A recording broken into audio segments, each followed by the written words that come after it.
Welcome everyone to this week's webinar. My name is Krista. I'm the Administrative Assistant for the National Christian Chamber of Commerce. Bless you and thank you for watching us this week. I'd like to introduce Paul Cooney, our speaker for this afternoon. And Paul is one of the founding leadership team members of the International Council of Economic Reformation, which includes some of the world's top economists, government, business, and Christian leaders who have come together to develop new economic paradigms for nations based on the scripture. He has been interviewed on international television and radio. He has authored many articles, prominently international publications, and is the author of 2 books, Secrets of the Kingdom Economy, which is published in 5 languages, including Portuguese, and Nehemiah People, which is published in English and Portuguese. Paul has a calling as a friend of kings. He has served as a friend, counselor, and prayer partner to sitting presidents and top-level government leaders in the USA and many other nations around the world. I would now like to introduce Paul Cooney.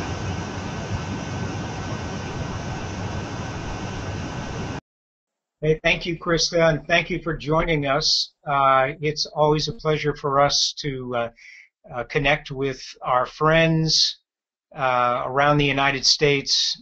It has been one of the joys of the board, and next year we want to expand some of these things to some of you, because you are carrying things that we need to hear and that the United States needs to hear.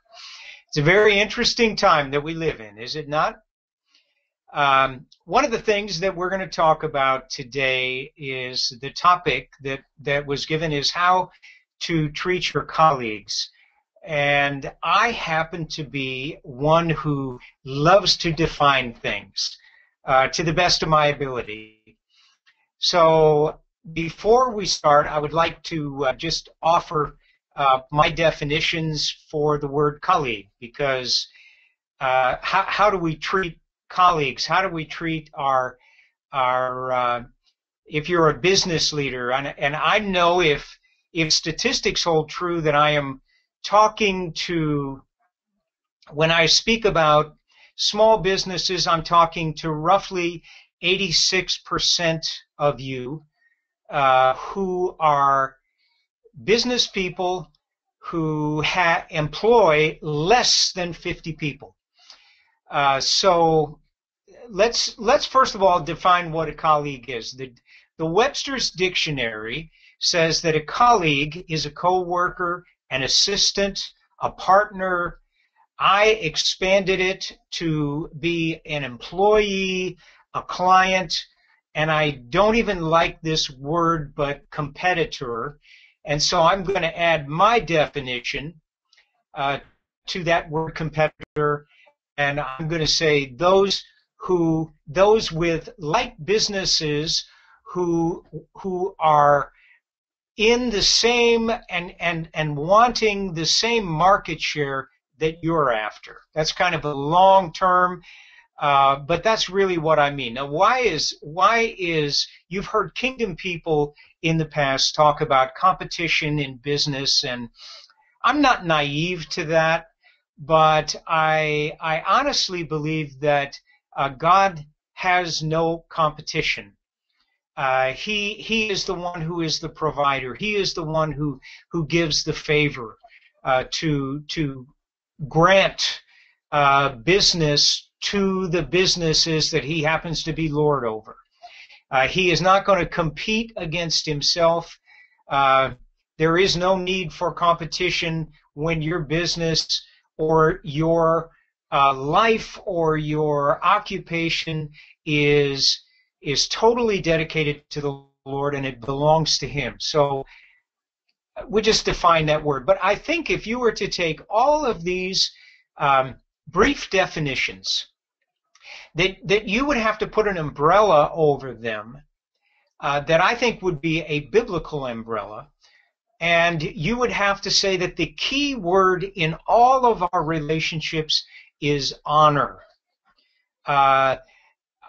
I think it's interesting in 1 Peter chapter 2, verse 17. It's really an interesting verse when you put it in historical context.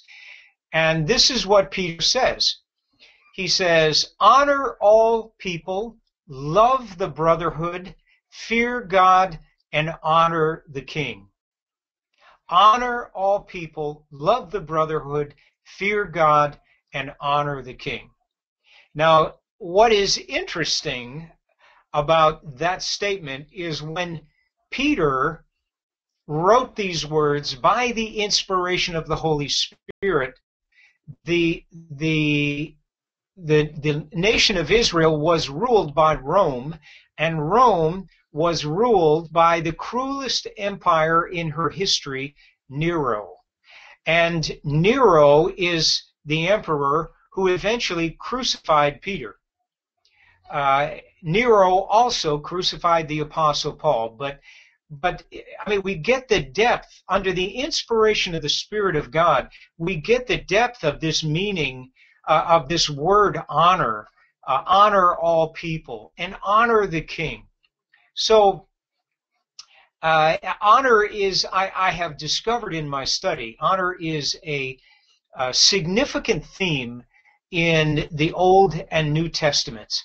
Honoring people. One of the things that I found most interesting is that one of the things that I love to study about is the economy of God. And one thing that is most interesting in the New Testament, as all of you know, God gave the Torah, or the law, to Moses, and that law was to be the framework by which the government was conducted, commerce was conducted, personal relationships were to be governed by the Torah, and the relationship that man had with God.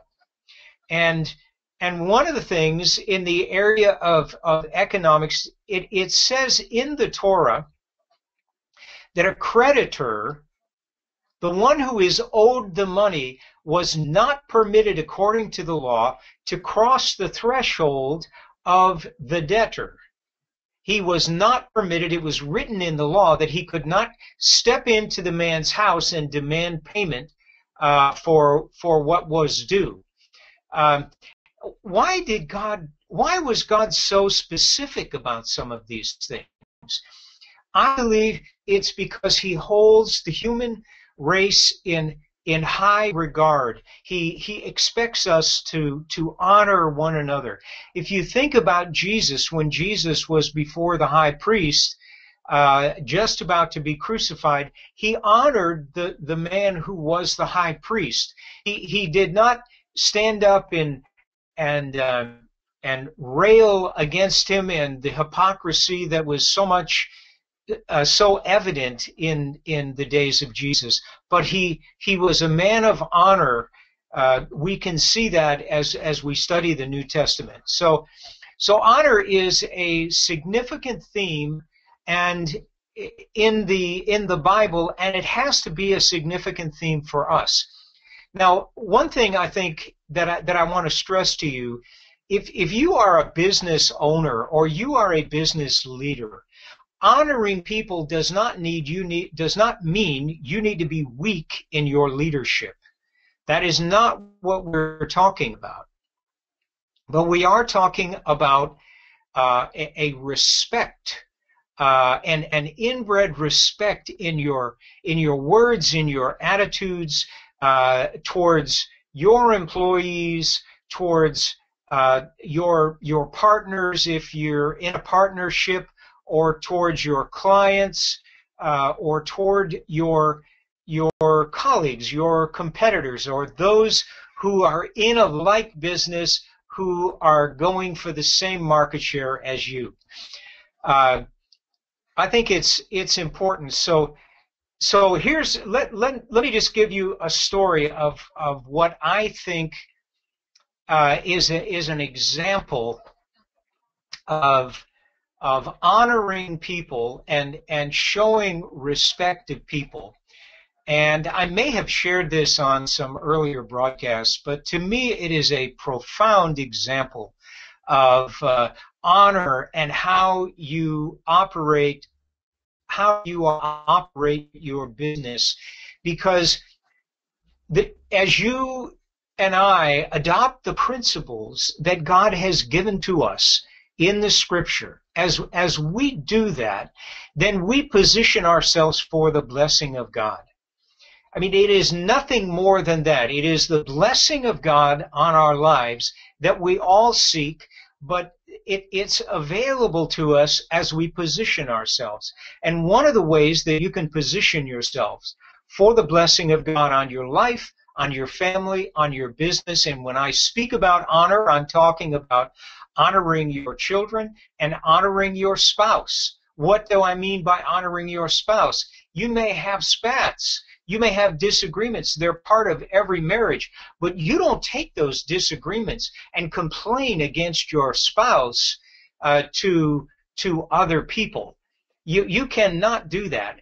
You don't have these relationships, these God-ordained relationships in your life, and take your disagreements and bring them to other people, looking for people to side with you, to make you feel good. One thing I love about my wife is if we had disagreements in our marriage or in our relationships, she would insist that we talk them out. They didn't become common knowledge. We work through those things. And for some of you young married folks, there's always a solution. No matter how impossible the situation seems, there's always a solution. And you stay before the Lord, and He will honor your commitment. You honor your spouse with your lips and with your mind and with your heart, and God will bring the blessing and the solutions to you. So what are we talking about? We're talking about in business, and I was mentioning a friend of mine named Jim who had a very successful civil engineering firm. He doesn't know this, but I've talked about him all over the world because I think this is a remarkable story. But he would, when an engineer, a young engineer, would go into the business and work their way through the hiring process, and eventually they would have an interview with Jim, who was the CEO of this engineering firm.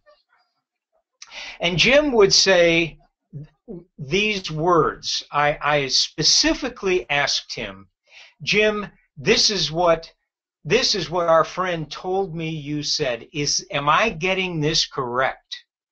So Jim told me from the words of his own mouth. He said he would be the last interview for any new engineer hires. And he would hire the engineer, and he would say something like this: we believe that it is a blessing to our business that you are going to work alongside of us. We consider it an honor to be those who employ you in this position.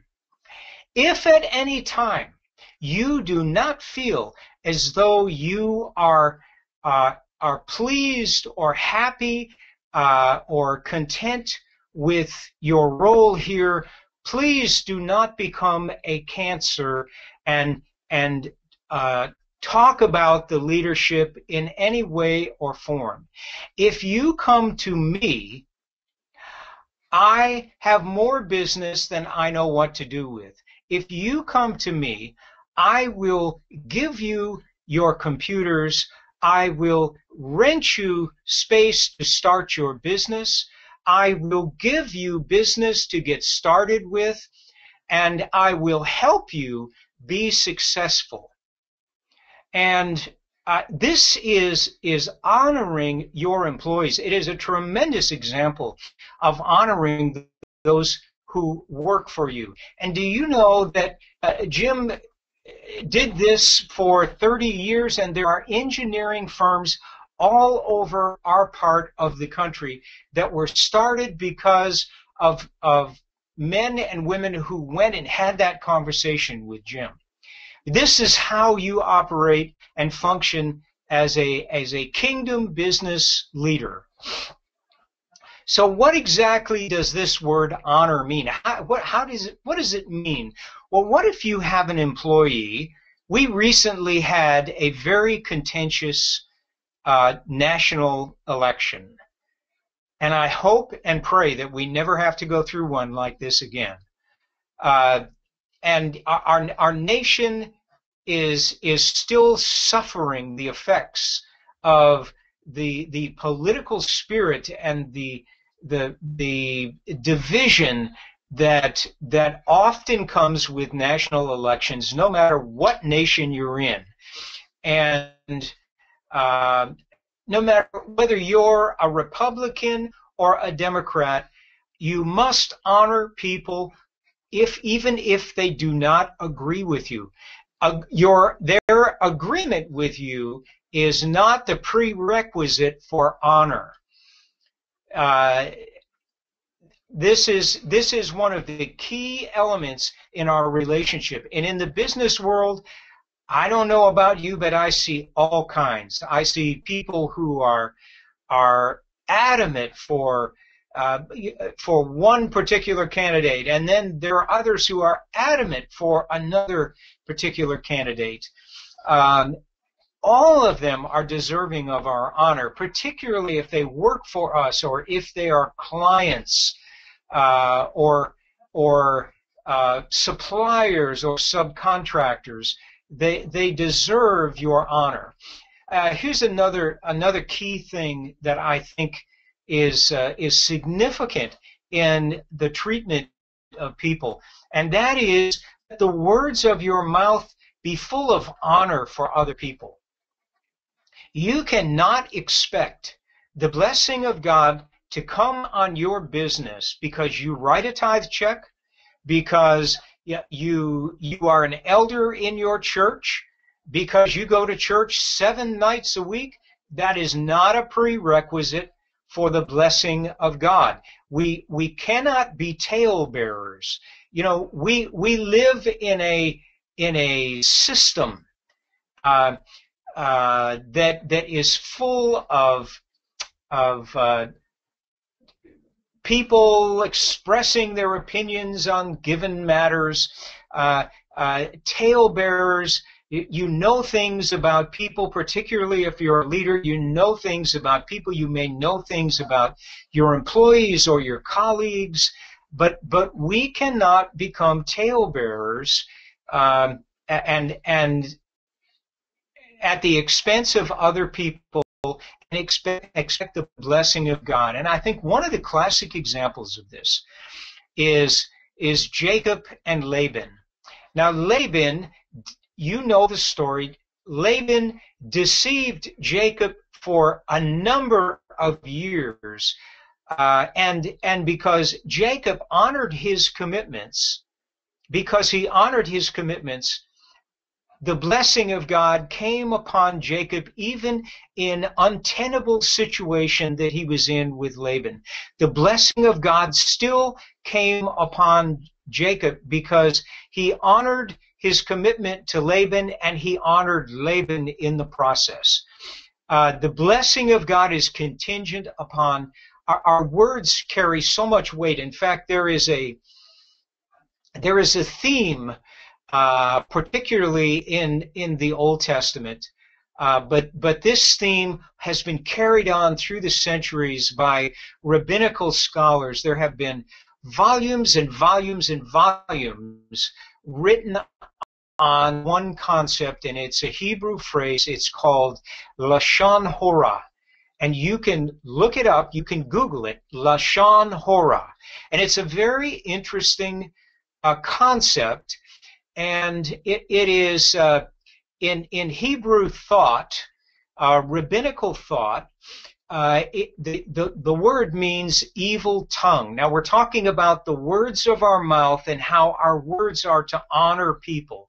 The word Lashon Hora, the words Lashon Hora mean evil tongue, and it is not spreading slander. It is not. Most of you who are listening to this are not slanderers. You don't go around slandering other people, people in leadership. those who may be your bosses or your suppliers. You don't go around slandering them. But the interesting thing is the word lashon hora means this. It is telling the truth that is not yet known about another person. It is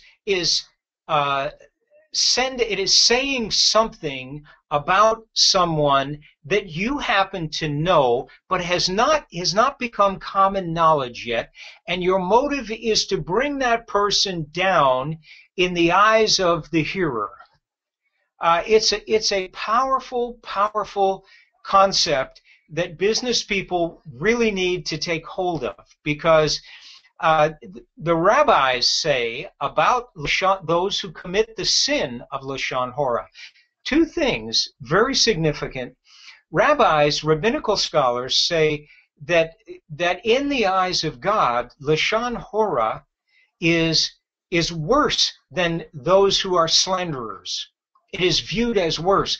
And they say those who are habitual practicers, if you habitually practice lashon hora, telling things that are true about other people, if you habitually practice that those who practice the sin of lashon hora are not allowed in the presence of God. Now, this is what rabbinical scholars say.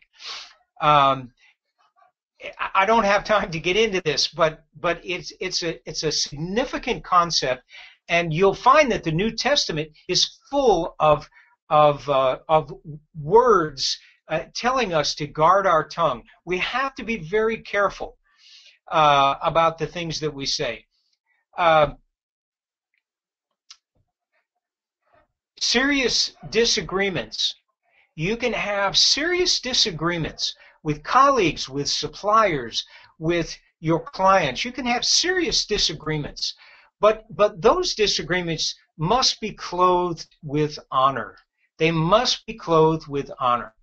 Now, back to competitors. I was many times in a position, particularly in the early days of my business, which was a general contracting business.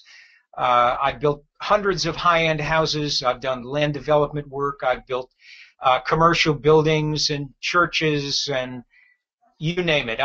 It's a gift, and I've done a lot of it in my career.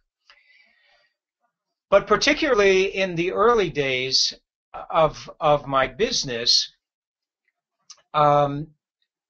potential clients would come to me and they would say, well, I would like for you to bid on my particular project. Now, by the grace of God, one of the interesting things that will happen to you as you remain faithful to the things of God in your business life is you will find that your position will be established over time, and God will begin to send people to you. This is a marathon race, friends. This is not a 220, a 200-meter run, a 100-meter sprint, a 400-meter. This is a marathon. And if you know that God has opened doors for you, then you stay with it. But many times people would come to me and they would say, well, you know, we really would like for you to do this project, but we need to get some competitive bids.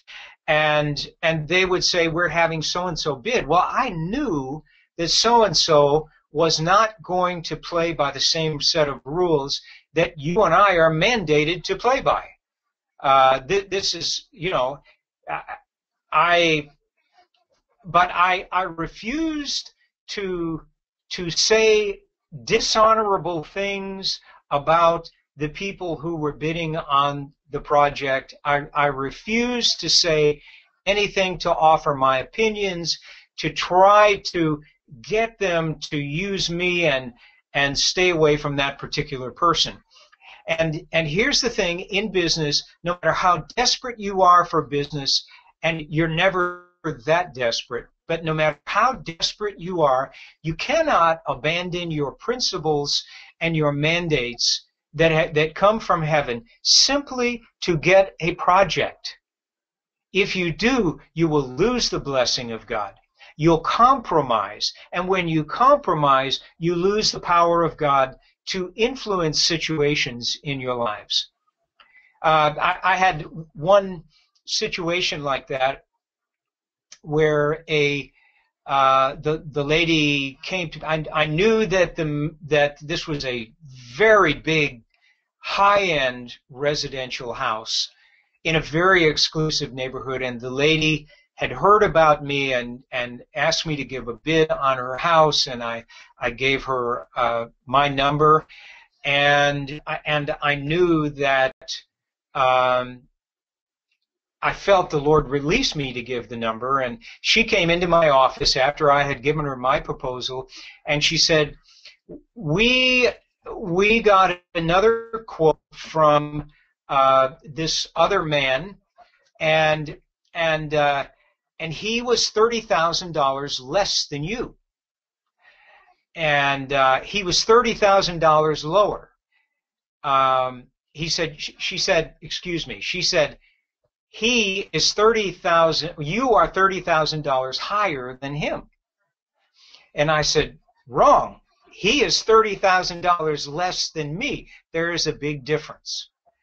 And she said, if you would just come off your price just a little bit, she said, we would like to go with you. And I said, ma'am, I gave you an honest price.